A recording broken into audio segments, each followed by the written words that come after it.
Give me a heading. I'll go out to, I guess, to the north somewhere. November 3 Bravo, correction, 8 Bravo Delta, deviations for weather are approved as needed. Suggest for now heading of 260. 260, thank you.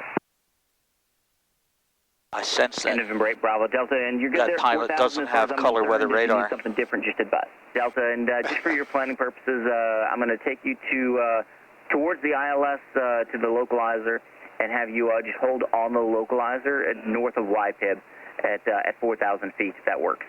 Okay, north of the, Whitehead.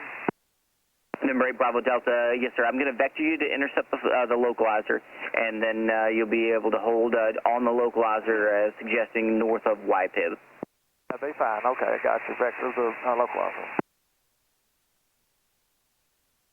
Approach 172 Mike Alpha, ready to leave the hold, request initial heading of 030, and then Baton Rouge. Just And put it in November 2 Mike BTR. Alpha, roger that, and didn't really copy that requested initial heading, so just advise what heading you're turning to. You can, your approved as requested, and stand by for IFR clearance to Baton Rouge. All right, we'll be heading 300, and we'll be ready for the clearance as soon as you have it for us. 172 Mike Alpha. November 2 Mike Alpha, roger that. You are cleared to the Baton Rouge Airport via radar vectors. Deviations approved as needed. When able, proceed direct to the field. Direct, deviations approved, and we'll go. 172 Mike Alpha. This stick Rochfort, fly safely. Train off it.